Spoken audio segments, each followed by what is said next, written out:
अस्सलाम वालेकुम। सबसे पहले तो मेरे पाकिस्तानियों, आपको बहुत बहुत बहुत मुबारकबाद। जिस तरह से आप एक भरपूर कौम बन के निकले हैं एक बार फिर अपने मकसद के लिए, आपके जुर्रत, आपके जज्बे, आपकी शुजाअत, हर औरत, हर मर्द, हर बच्चे, हर भाई जो कि आज कुरान की हिम्मत के लिए खान साहब की कॉल पे बाहर निकला, उसको सलाम। आज हम एज़ अ पार्टी बहैसियत पार्टी नहीं निकले थे, आज हम बहैसियत मुसलमान निकले थे और आज हमने सारी दुनिया को दिखाया कि देखो हम मुसलमान, तुम जो ये आज़ादी ख़याल के नाम पे जो ये बर्बरियत दिखाते हो ना, और ये बदतमीज़ियाँ करते हो और गैर अखलाकी हरकतें करते हो, ये हमें नामंजूर है। इससे हमारे दिल दुखते हैं, लेकिन हम इस पे कोई तोड़ फोड़, जलाओ घिराओ या बदतमीज़ी नहीं करेंगे। हम इसका जवाब एक सुलझी हुई, बाशऊर, जागी हुई कौम की तरह देंगे, और यही आज आप सब लोगों ने किया है।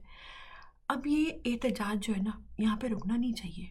ये तो चले हमने अपना रिकॉर्ड करवा दिया, लेकिन जब इस तरह की चीज़ होती है ना, आपने ये अक्सर देखा होगा कि हम में से अक्सर लोग ऐसे होते हैं जो कभी अगर इस्लाम के बारे में, और स्पेशली जो ओवरसीज़ होते हैं जिनको गैर मुस्लिमों के साथ ज़्यादा वो होता है, तो हम ना अवॉइड करते हैं इस्लामी डिबेट्स करना, क्योंकि हमारे पास अपनी फ़र्स्ट हैंड नॉलेज नहीं होती।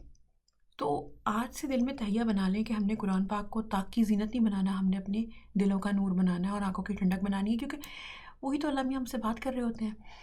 हम थोड़े से शॉर्टकट के आदी हो गए होते हैं कि हमें कोई छोटी सी हम परेशानी में कोई दुआ बता दें, उस दुआ का मतलब भी नहीं पता होता, हम उसको बस बोले जा रहे होते हैं। जब हम सोच समझ के पढ़ेंगे तो हमारे दिलों में उतरती जाएगी कुरान की का नूर। और एक वही आज जिस तरह से हम निकले भी जो हैं, वो ये है कि अब वो ज़माना दूर नहीं रह गया कि हमने अल्लाह के सामने बहुत जल्द खड़े होना है और अल्लाह ने कहना है कि तुम किस साइड पे खड़े थे। तो हम कहेंगे कि हम अच्छाई की साइड पे खड़े थे, हमारे दिलों में कुरान का नूर था, हमारे पास नॉलेज थी, इंफॉर्मेशन थी, जिसके बेसिस पे हमने ये इकदाम उठाए। तो आप सबकी जुर्रत और बहादुरी को सलाम।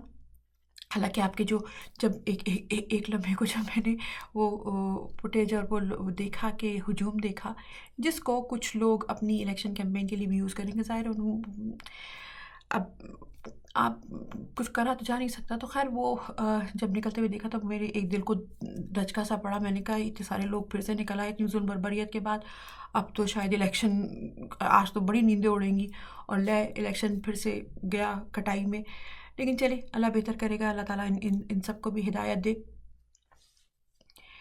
नींदें तो उड़ी हैं आज होंगी, और परेशानी भी बहुत होगी, घबराहट भी बहुत होगी, लेकिन शायद उस तरफ इतना तवज्जो ना दें, क्योंकि वही वाली बात कि आपकी जो फुटेजेस हैं उनको इलेक्शन कैंपेन के तौर पे यूज़ किया जाएगा। अब एक और चीज़ जो सारे वाक़े से मुझे जो दिखी, जो मेरा दिल है कि मैं आपसे शेयर भी करूँ, कि जब ये वाक़या हुआ उसके बाद ना जितने भी लोग थे वो गिला करते थे खां साहब से, खां साहब कॉल कब देंगे, खां साहब कॉल कब देंगे, खां साहब कॉल कॉल कब देंगे। तो ना मुझे कभी कभी लगता है कि जैसे ना बच्चा भागता है ना, कभी तकलीफ़ में होता है तो अपनी माँ के पास भागता है, कहता है अम्मी, जब कोई बात मनवानी हो कि अम्मा अम्मा हमें तो मुझे ये करना है, या आप ये ऐसे नहीं कर रहे, या मैंने ये खाना है, या मैंने वो खाना है, तो माँ से गिले शिकवे करता है, क्योंकि उसको पता है माँ मोहब्बत करती है। जबकि अब्बा जी जो हुकूमत में है, पीडीएम, वो तो सिर्फ डंडा लहरा के करना चाहते हैं, डंडा लहरा के बात करना चाहते हैं। ऐसे नहीं होती ना बातें, ऐसे ऐसे ऐसे नहीं मानते ना बच्चे। देखें फिर मान फिर जब कॉल देती है माँ, आवाज़ देती है, तो भागा भागा जाता है बच्चा उसी के पास, तकलीफ़ में भी मुंह से माँ ही निकलता है। तो ये भी एक फ़र्क हमारे सामने वाज़े हो गया। अब जिस तरह से आज निकले ना, उस तरह से आपको इलेक्शन वाले दिन भी निकलना है। अब अभी तो इस्लामी बात हो रही थी, कहा था कि हमने गैर सियासी बन के निकले और ये है, और अभी सियासी बात आ गई। तो इलेक्शन हम क्यों कर रहे हैं, हमारी इलेक्शन की क्यों डिमांड है? क्योंकि हमें नया पाकिस्तान चाहिए। नया पाकिस्तान रियासत मदीना की तर्ज पे बनेगा ना, उसमें इस्लाम और कुरान की तालीमात होंगी ना, उसमें हमें अपनी मर्ज़ी से ज़िंदगी गुजारने का हक़ मिलेगा ना, उसमें हम एक इंडिपेंडेंट इंसान की तरह ज़िंदगी गुजारेंगे। उसमें हमें लैपटॉप इस तरह से एहसान रहा नहीं पकड़ाया जाएगा कि ये रहा लैपटॉप, इसमें मेरे बच्चे, मेरे अम्मा, मेरी बिल्ली, मेरे कुत्ते की तस्वीर है, ये फैमिली पोर्ट्रेट तुम दिन भर सामने जब जब पढ़ने बैठो तो ये तुम्हारी तस्वीरें तुम्हारे आँखों में अंदर बस जानी चाहिए। नहीं, नए पाकिस्तान में इंसान खुददार होगा, इंडिपेंडेंट होगा और अपने पाँव पे खुद खड़ा होगा। टाइम लगेगा, टाइम लगेगा, दिनों में नहीं होने वाला। ये एक स्लो प्रोसेस होगा, तो उसमें हमें बस सब्र और उससे काम लेना है। इंशाल्लाह वो वक्त ज़रूर आएगा कि बाहर गए हुए पाकिस्तानी वापस मुल्क वापस आएंगे। मैं तो हमेशा ये कहती हूँ कि उस वक्त का इंतज़ार है कि आप अपना पासपोर्ट फ्लैश करते हुए जो बाहर वाले पाकिस्तानी है वो वापस मुल्क वापस आएँ कि ये है मेरा मुल्क, मैं हूँ पाकिस्तानी, मेरा मुल्क मेरा फ़ख्र का बाइस है। अच्छा, अब आपने इलेक्शन के लिए प्रिपेयर करने के लिए क्या करना है? 13 जुलाई वोटर रजिस्ट्रेशन की आखिरी तारीख है, तो आपने अपने आप को रजिस्टर कराना है। ये डर निकाल दें, खौफ से। देखें, आपने देखा ना इत्तेहाद की बरकत, आपने देखा ना एक अकेला 2-11, आपने देखा ना जब आप बंद मुट्ठी की मानंद निकलते हो तो कोई आपका बाल भी बाका नहीं कर सकता। तो आपने उस दिन भी निकलना है। आप अपनी इलेक्शन की तैयारी करके रखें, आपकी पीडीएम ने अपनी तैयारी करके रखी है। आज तो बल्कि शहबाज शरीफ साहब ने अपनी कसरत करते हुए तस्वीर भी जिम में जो है वो डाल दी है सोशल मीडिया पे, वो तैयारी कर रहे हैं। ये मत भूलें, ये वो आदमी है जिसने कहा था मैं अदालत नहीं जा सकता, मेरी कमर विच पीड़ होंदी नहीं ते मैनू झटके पैंदे ने जब मैं गाड़ी में बैठता हूँ। ये वही आदमी है जो आज कसरत करता हुआ पा रहा है। अभी इनको केस डाल दें इन पे, अभी कोई पूछ लें, रसीद पूछ लें, कमर में दर्द, घुटनों में दर्द, गठिया, जो जो मर्ज़ आप सोच सकते हैं वो हो जाना है। मतलब बस अल्लाह दे और बंदा ले, वो वाली बात हो जानी है। तो आपने मुत्तहिद रहना है, साबित कदम रहना है और जुर्रतमंदी और शुजात के साथ बाहर निकलना है और कुरान को सोच समझ के पढ़ना है। इलेक्शन की तैयारी भी करनी है। अच्छा, अब जब ये अम्मा और बाबा की बात आ रही थी ना, तो मेरे दिल में एक बड़ा ही एक कहानी थी जो मैंने कुछ अर्से पहले लिखी थी। तो पप्पू की कहानी सोचा मैं आपके साथ शेयर कर दूँ। पप्पू बड़ा ही प्यारा बच्चा था, माँ बाप का कहना मानता था, प्यार मोहब्बत करने वाला बच्चा था और उसमें बुराई नाम की कोई चीज़ ही नहीं थी। उसको बस ये था पढ़ लिख के बड़ा आदमी बनेगा और अपनी माँ और बाप को सुकून देगा। अच्छा, पप्पू की जो ख़ानदानी बैकग्राउंड था ना वो ये था कि पप्पू की एक इधर फूफी थी, फूफी का नाम था पीनू। पीनू बड़ी ज़ालिम थी। पीनू ने कभी खुश होना सीखा नहीं था। पीनू का ख्वाब था कि वो हर किसी को अपने नीचे दबा के रखे, पीस के रखे, हर किसी पे अपना रोब रखे। किसी को कुछ भी चाहिए वो मुझसे पूछे, मेरी इजाज़त के बगैर पत्ता भी हिलानी चाहिए, मेरी इजाज़त के बगैर कोई सांस भी ना ले, और मैं बड़े ही कोटे से आपको चीज़ें दूँ और करने के बाद मैं एहसान भी करूँ। आप ही की चीज़ आप ही से लेके आपको थोड़ी थोड़ी करके मैं वापस दूँ और उसके बाद आप उसको एहसान भी जाने।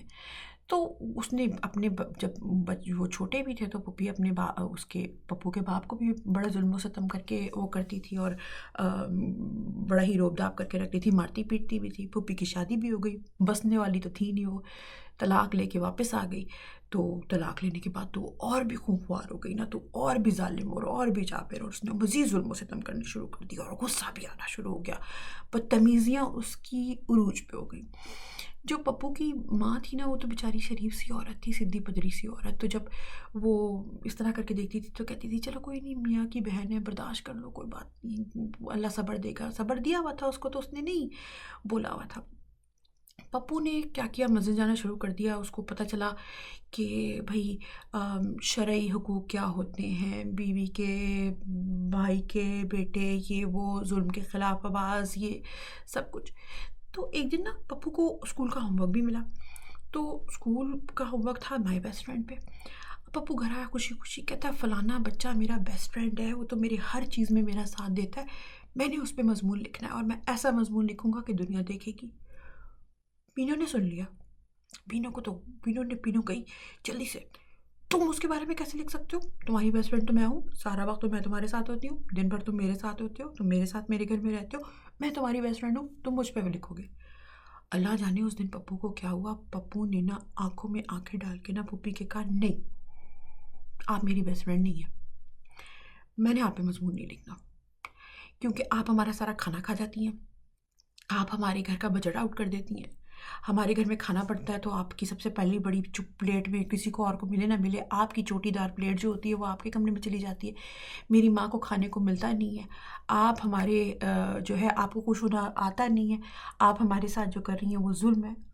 ये सुनना था पीनू को, तो ऐसा गुस्सा आया, पीनू ने लात मार के मेज़, अपने घर की मेज़ थी, लात मार के गिरा दी, पर्दे नोच दिए, तोड़ फोड़ उधम, तकिए फाड़ दिए, रुई दांतों से भंबोर डाली उसने। मतलब जुनूनी हो गई वो ना, दौरे पै गए उनको। अब उसने फिर पप्पू को भी पीटा, पप्पू की माँ को भी पीटा, इतना मारा, लहू-लहान कर दिया। अच्छा खुद तो उसके बाद मारने के बाद भी ना थक के हाँफ के करके बैठ गई वो, और काम तो आता नहीं था उसको। अच्छा हाँफ के बैठी और ना फिर कहती है पप्पू को, बोल तू, मैं तेरी बेस्ट फ्रेंड हूँ, तूने मेरे ऊपर ही मजबूर लगना, तूने सिर्फ मेरी तारीफ करनी है। तो जो पप्पू ने पहले एक नज़र अपनी माँ की तरफ देखा, वो डरी सहमी बेचारी किचन के दरवाजे से लगी खड़ी थी, दुआएं मांग रही थी। सालन दाल की पतीली जो थी वो किचन में उल्टी पड़ी थी। पप्पू ने सहमे हुए बहन भाई को देखा, माँ को देखा। पप्पू का दिल जो था, बच्चा तो था, वो डर गया। वो कहने उसने कहा चलो, कॉपी उठाई उसने पटकी, और उसने कहा, बल्कि पप्पू ने उसको सजा दी कि अब तू 1000 दफ़ा लिखेगा, मेरी प्यारी पुप्पो, मेरी प्यारी पुप्पो पीनो सबसे अच्छी है, तो 1000 दफ़ा लिखेगा। अब पप्पू ने कॉपी उठाई, लिख के बैठा। वो लिखता जा रहा था एक एक दफ़ा, और दिल में अपने वो जो दिल के जज्बात थे वो साथ में निकल रहे थे। वो पीनो तो नहीं सुन पा रही थी, लेकिन दिल में थे, आवाज़ तो ज़ाहिर है बंद कर दी हुई थी। मेरी प्यारी पुप्पो सबसे अच्छी है, अल्लाह करे मर जाए। मेरी प्यारी पुप्पो सबसे अच्छी है, अल्लाह करे इसके हाथ टूट जाए। मेरी प्यारी पुप्पो सबसे अच्छी है, अल्लाह करे इसको खुजली पड़े। अब पप्पू है, बच्चा है, उसने हो सकता है गालिब गलोच भी दी हो, तौबा तौबा, गाली तो हम नहीं देंगे। पप्पू ने जो कहा होगा वो उसके दिल में, लेकिन पप्पू ने अभी 1000 पूरा करना है। अब उस 1000 में क्या कुछ लिखा हो वो, फिर उसके बाद पप्पू को जब मौका भी मिला था तो वो फिर किस तरह से निकल गया था, तो वो तो हम बाद में वो करेंगे। लेकिन आपने ये याद रखना है कि ये पप्पू निकलेंगे इलेक्शन में।